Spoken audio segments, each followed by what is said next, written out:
The best way to fail at any game development is to never try, but some might say that if you never try, you'll never fail, so let's assume you do try. Here's how to fail. Well, it seems survival games are popular, so it's time to try and make one of those. Don't worry, when you finally get yours done in 4 years, it will still be popular. First things first, if you want your survival game to be any good, you must make it brutal. After all, the only measurement for the quality of a survival game is the frequency at which you die over things you can't control at all in any way whatsoever, like questionable spawning points or very realistic collision shapes.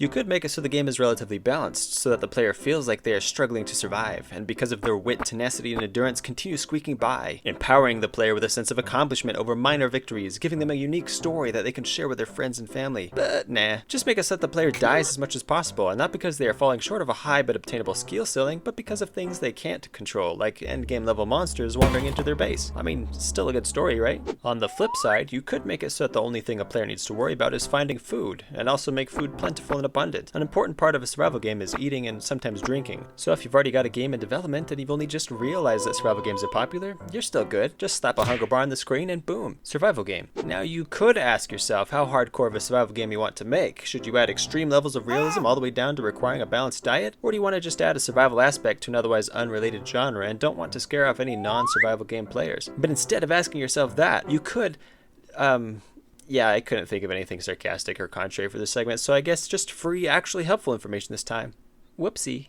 When making a survival game, add temperature, but not in any realistic way. No, instead, in a way where if there is even a few degrees hotter or colder than the ideal temperature, you'll have about 30 seconds before certain death. Also remember the player should still die regardless of how warming or cooling their current gear is. Only one set of really rare gear can actually help with any of that. Fighting against the environment is alright, I guess. But you know what would be better? Make your game only multiplayer and persistent. Have no option to play it solo. Why would that even be an option? Even if it's super easy to implement. We want the player to suffer and be bullied by random toxic people online. And what's great is your game will eventually turn into just another FPS game, but more stressful because the player will lose hours worth of progress when they eventually die to someone with an aimbot, or a whole clan of players who don't have school or work. I mean, that's why we play survival games, because Call of Duty isn't high enough stakes and getting murdered while offline is so much fun. Often, survival games are open world and sandbox. Honestly, you'd be hard pressed to find one that isn't, unless you have a Tamagotchi pet. But I already talked about open worlds in the last episode, and when it comes to sandbox, that part's easy. Just be sure to make the player feel like they have lots of options and strategies, and then slowly over time through updates make all strategies you don't like become weak, enough that the player would be stupid to pursue them. Not because these strategies would make the game more difficult, but because they would be a waste of time. And eventually, against the wishes of your player base, because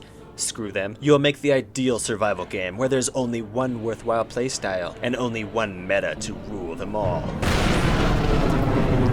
Also, add stupid amounts of pointless grind to your game because obviously lots of time spent equals difficult, and thus also equals fun. Definitionally, a survival game is basically any game where the main goal is to just not die. But who cares about all that? Like I said, if you already have a game in the works, just include the tag survival, and because it's popular, you might get a few extra downloads. I mean, it's worth a try. And if you follow these instructions carefully, you are bound to succeed at failure. Hey, thanks for watching all the way up to this point, unless you didn't. Unless you just turned on the video and came right to here. I don't know. Internet's a weird place. People do weird things. If that's the case, hello friend. How are you? I'm here to tell you that you are unwell. Stop it. Get some help. Talk to a licensed professional. You frickin' weirdo.